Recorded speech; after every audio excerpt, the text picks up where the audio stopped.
It's Wellness Wednesday. It's Wellness Wednesday, and not the content I wanted to do this week again, but I ran out of time. It was Passover Monday night and Tuesday night. And so that and taking care of my health took priorities.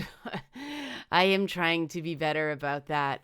But yeah, this video, I've got more ideas for content than I know what to do with lately. But this is definitely inspired by the wildness that was going on as Passover started on Monday with all the arrests on campus. And the media has been doing this wordsmithing about referring to things as pro-Palestinian that are actually anti-Israeli. When you're making comments about killing IDF soldiers and things like that, that's not a pro-Palestinian statement. That's an anti-Israeli statement.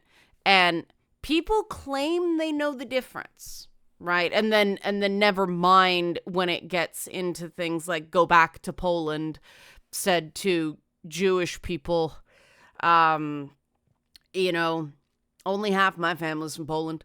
Well, Lithuania, Poland. But, obviously there's other sources in here.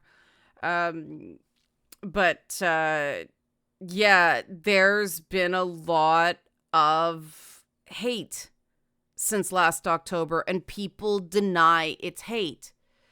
But hate is easy, and working towards positives is hard.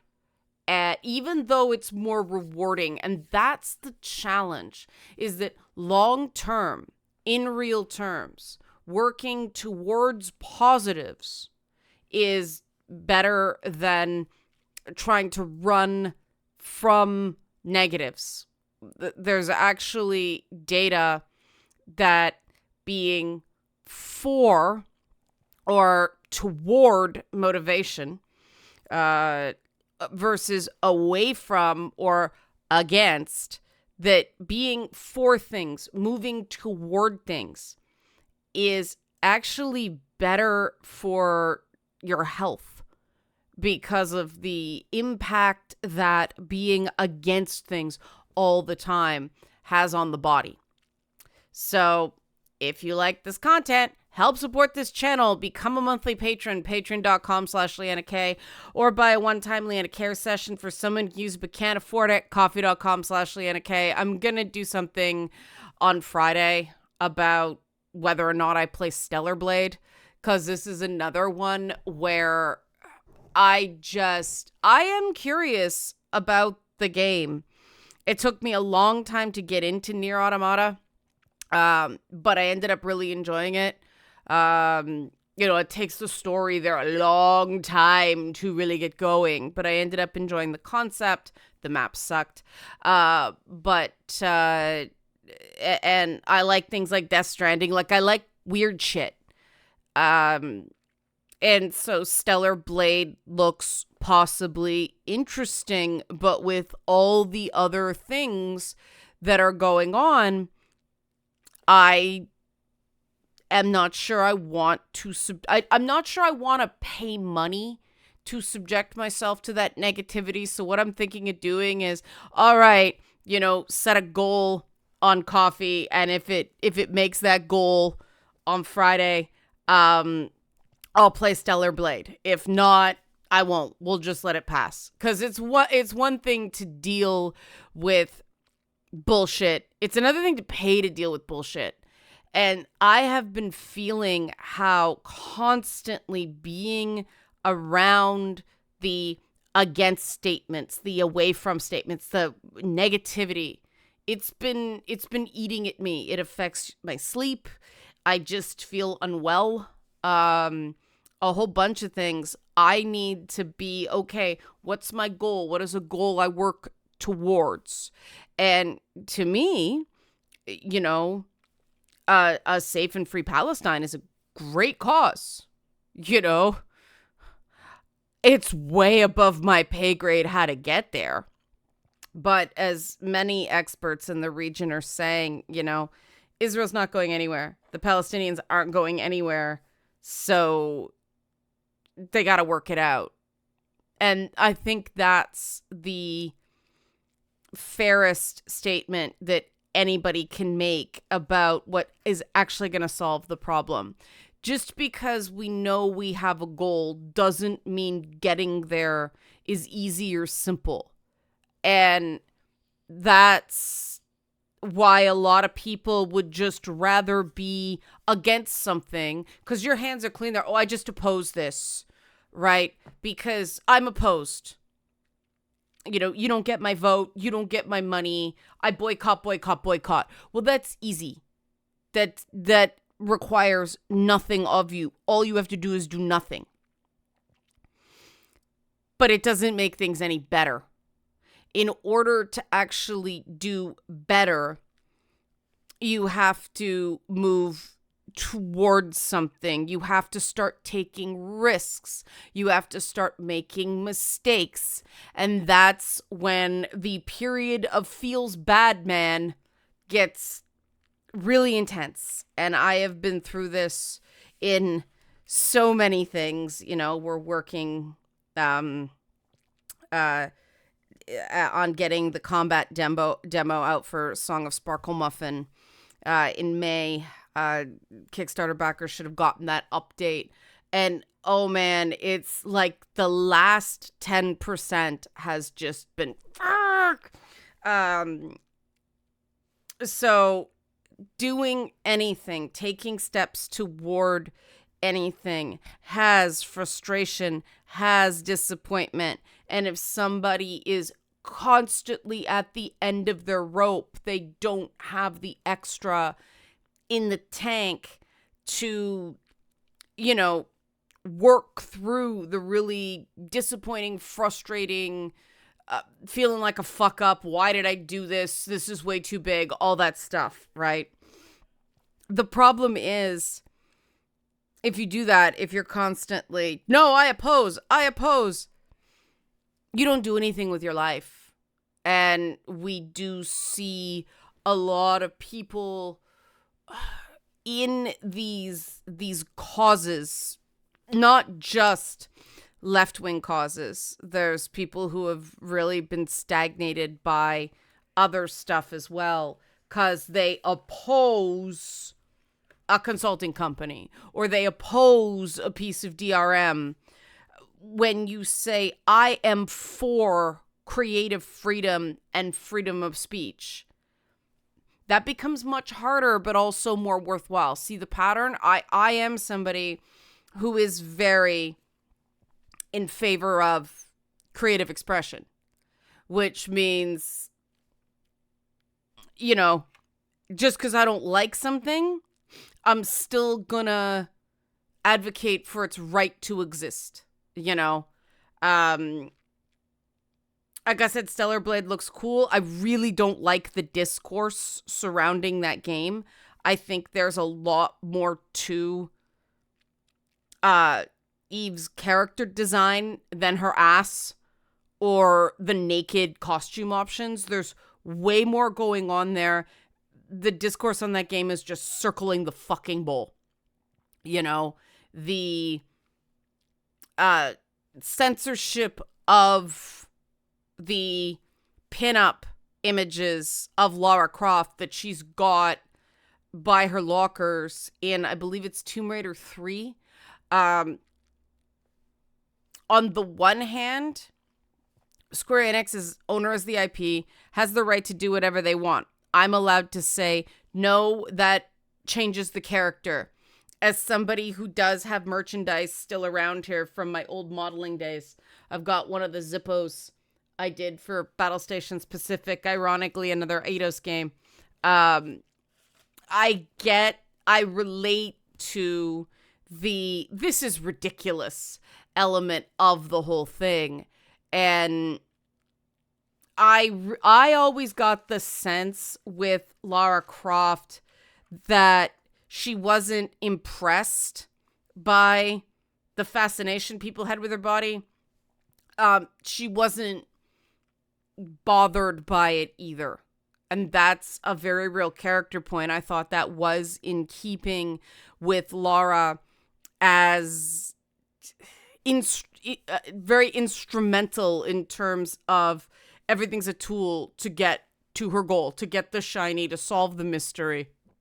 You know, weapons are tools, tools are tools, people are tools, right? The first thing we see of Lara Croft in the very first game, you know, the Sherpa gets eaten by wolves because, well, his job was done. She didn't need him anymore, but she did need to get past the wolves. Very defining character moment right off the bat.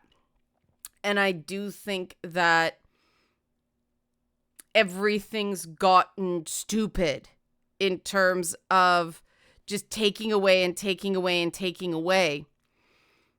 And so, of course, I hoped with Stellar Blade that people would be more hoped, not expected, that people would be more mature, would be less base in their approach to debating that game.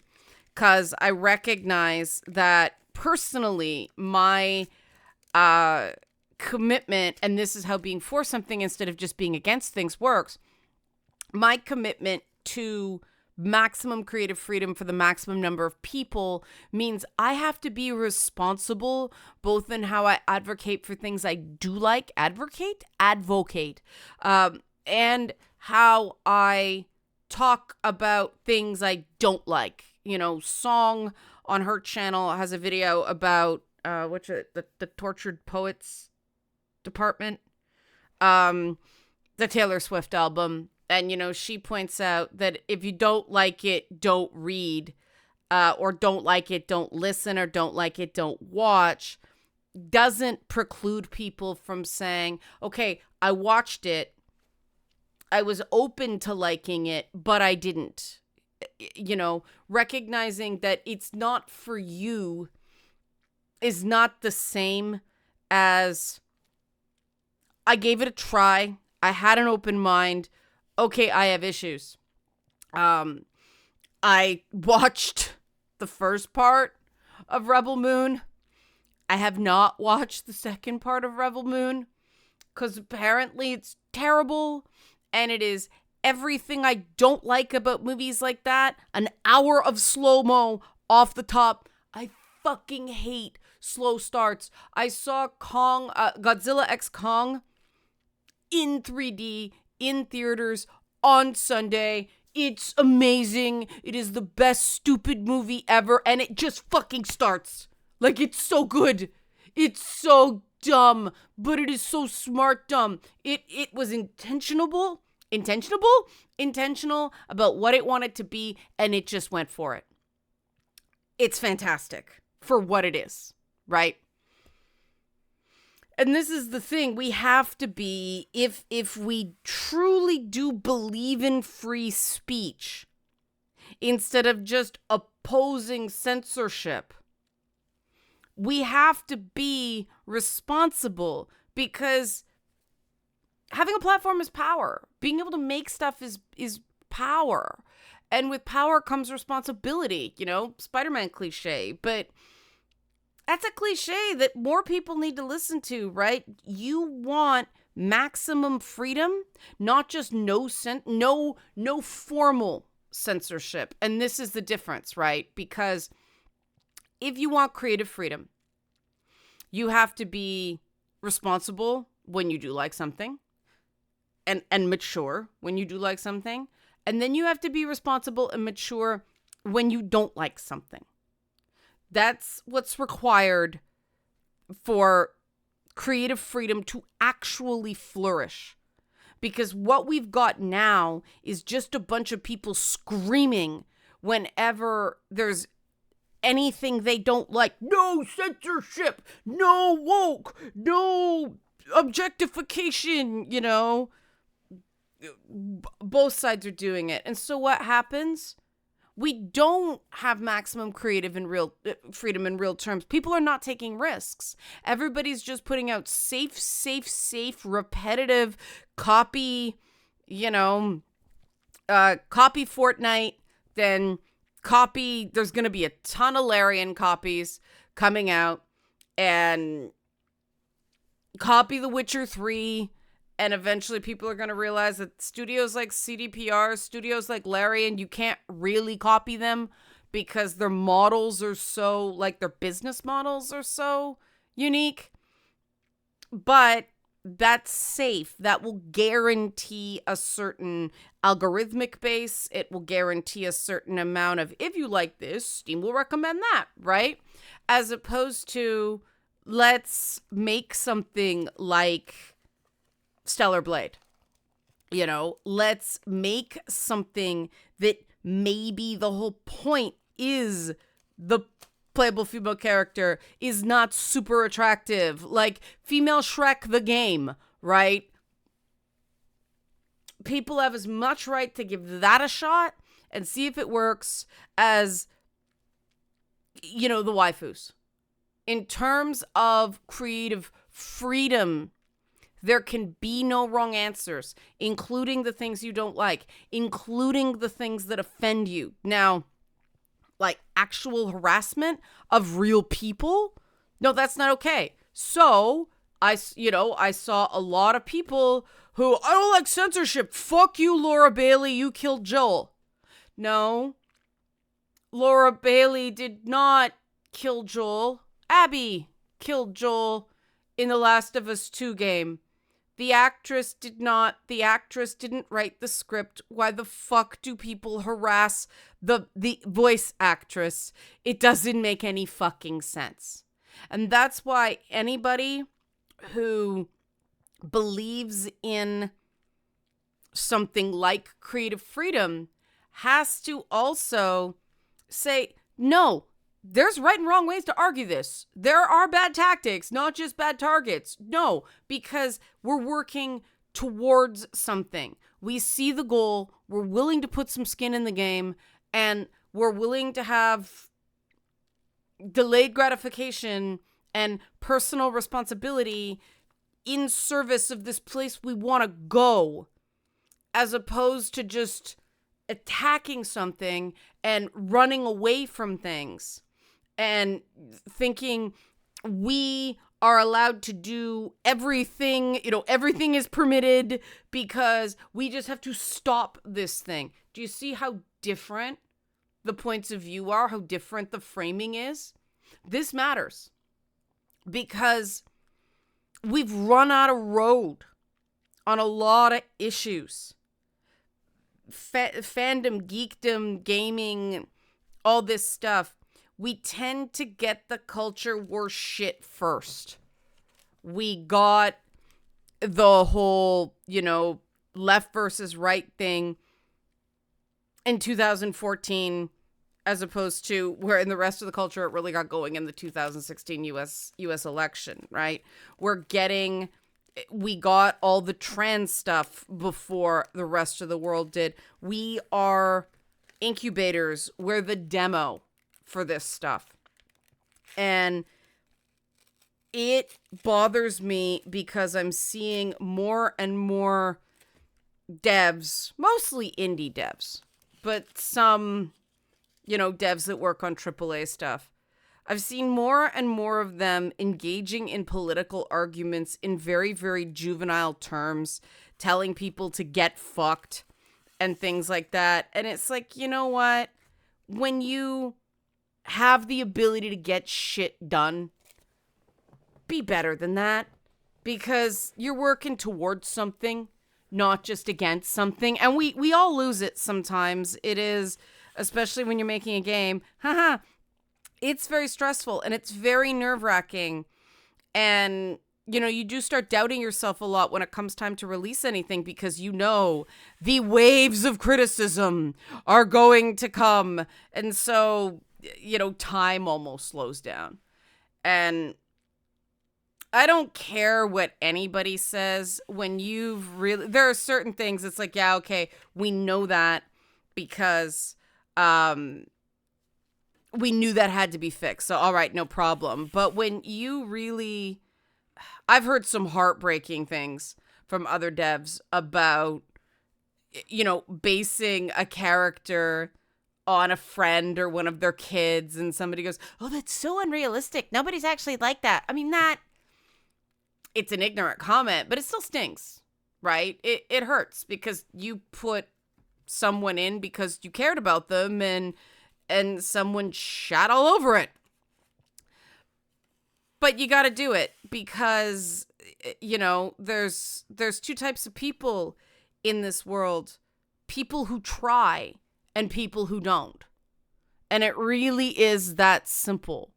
Anybody who tries to make something, who, the man in the arena metaphor, who tries to put something out, who wants to share a vision with people, not out of ego, because, they got hope and a sense of being understood by strangers through art, through games, through entertainment in their past, and they want to share that experience with other people. There's those people, and then there's the people who do nothing but shit on the stuff other people make.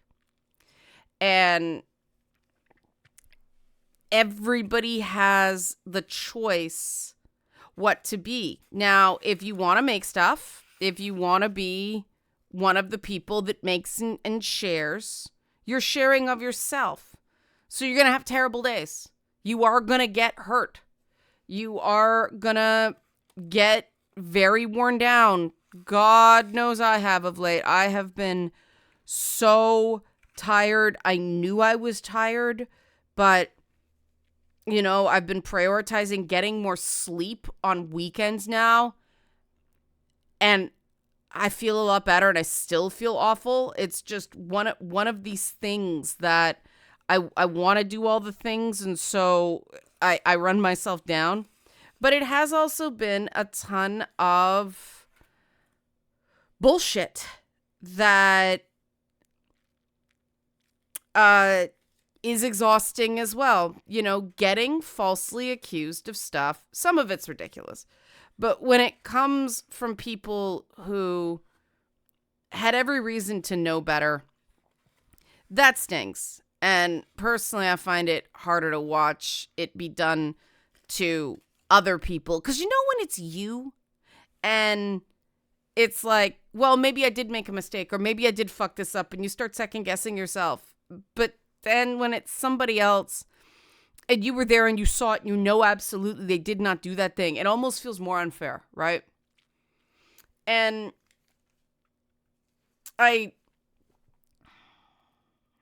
the traffic was good for the channel, picked up a few new people, awesome.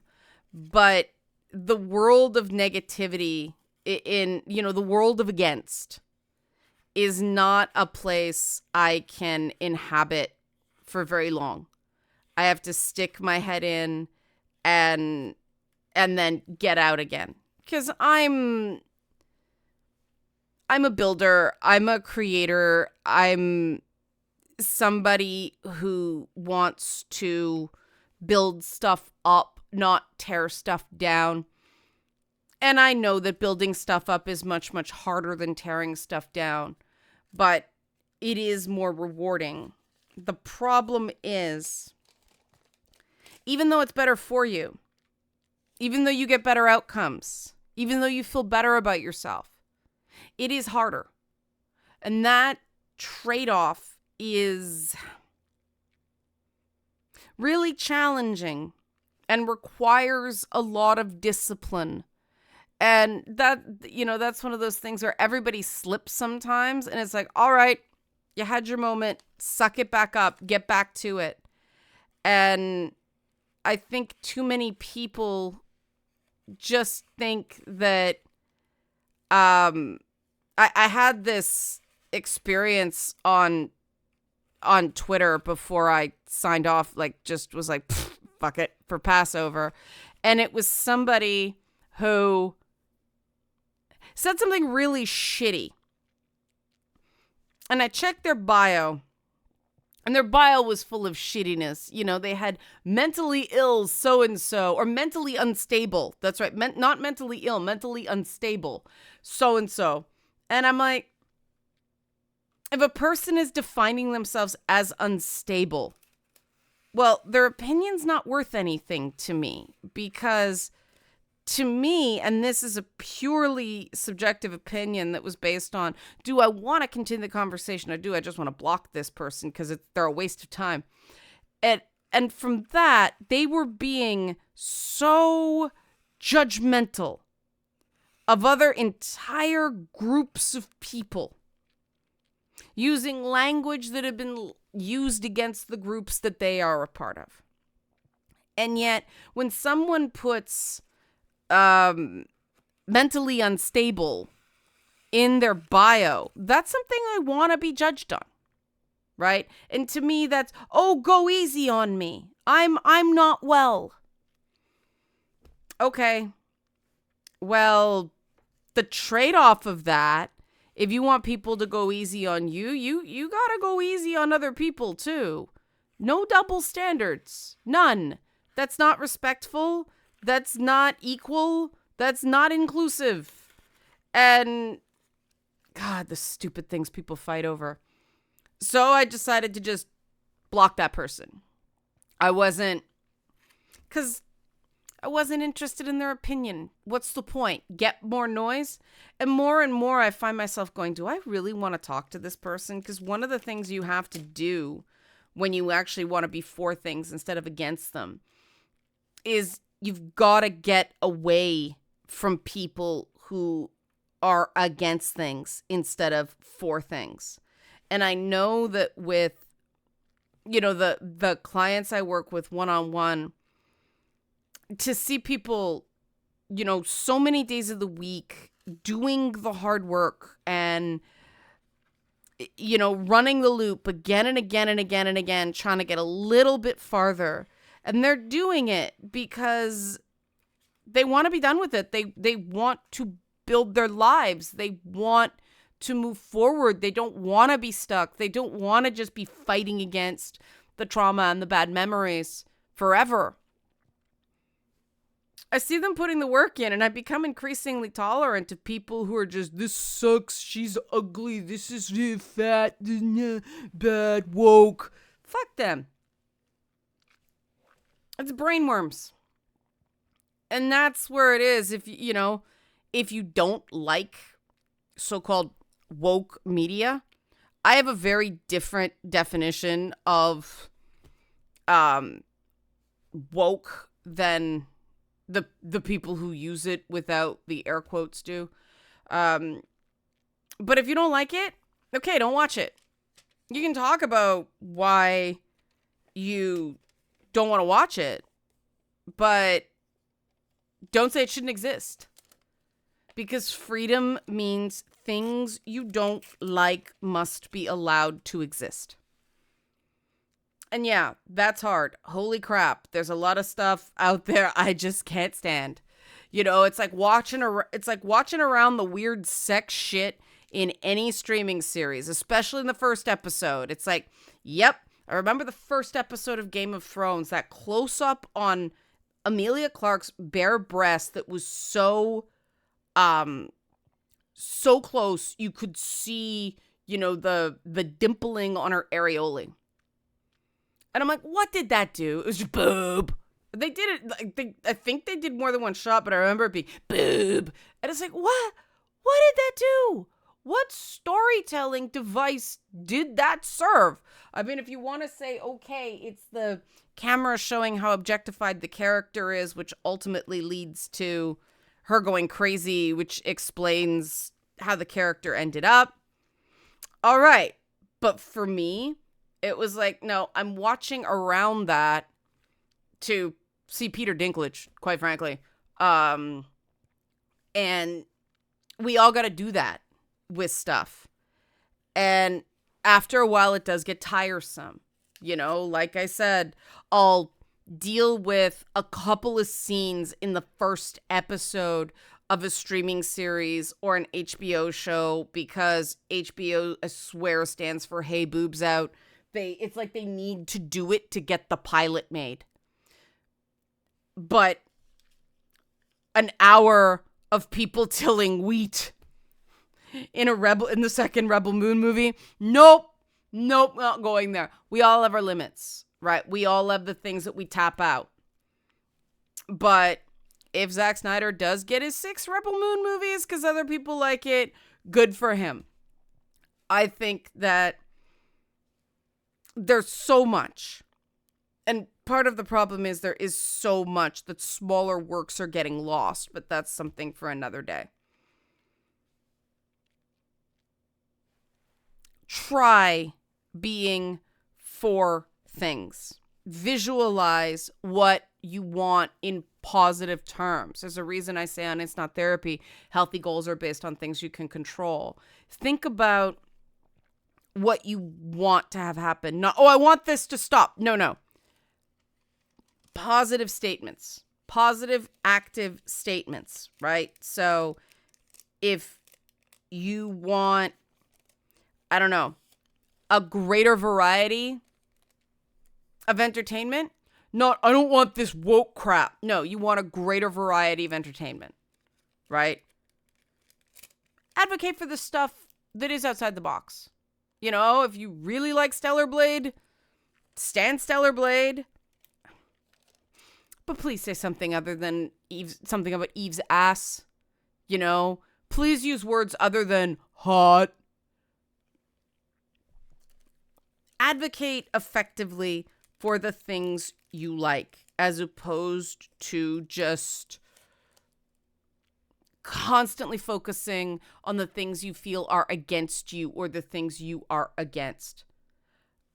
Too many people of late, I'm watching either circle the bull or finally get flushed. Their mental health is so decayed by paranoia, by it's against me, it's never going to be any better, everything's lost, nobody wants people like me. Even if it's true, you can't do anything about it. The world's a big place. You cannot say what every human being in the world likes with certainty. If you're not in an environment that you feel supports and understands you, what are you doing staying in that environment? Get out, go somewhere else where people might accept you. But everybody's going to reject me. No, that's against thinking.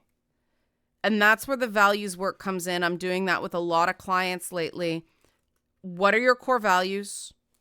You know, what are your top 10? Then narrow them down to your top 3 core values. Okay, those are the values you have to live in accordance with. When you start living in accordance with your values, you carry yourself differently. You do. I'm not big on laws of attraction because that's too new agey. But when you put yourself out in keeping with your values, consistently with your values, then people who share those values see it and go, okay, this seems like somebody that I want to be friends with because they seem to care about the same things I care about. And you form lasting friendships based on the toward stuff, what you're working towards. You know, Mary just did a badass concert in Second Life. He did this whole like mini opera that he wrote all the story and dialogue, everything like that himself in like 4 days. And he got a bunch of us to do voices to help him out with it. He did that because he spent a year building towards his virtual concerts. And probably longer. He started during COVID. And he was doing them for years before that. He took a break. But because people knew he was doing it and because he, made friends and supported other people and had people who were like, he said, I want you to do these voices to me, but you're so busy. I said, for you, I'll make time. And it was ambitious, man. I'm like, wow, okay, that was pretty cool when I watched it. But that's the thing. He was working towards something, And so he has people around him who also work towards things. And when you're all towards people, when you're all for people, as opposed to away against people, you get shit done.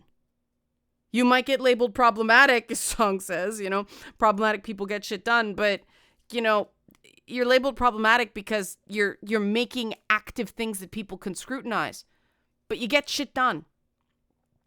Try it.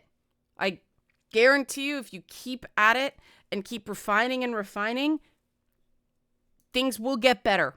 Things will feel more stable. You'll feel more accepted. You'll feel less like the world is against you. Help support this channel. Become a monthly patron, patreon.com/Leanna K, or buy a one-time Leanna Care session for someone who can use it, who can't afford it, who is working on their core values and what they're for. Coffee.com/Leanna K. Thanks for watching and, excuse me, be well.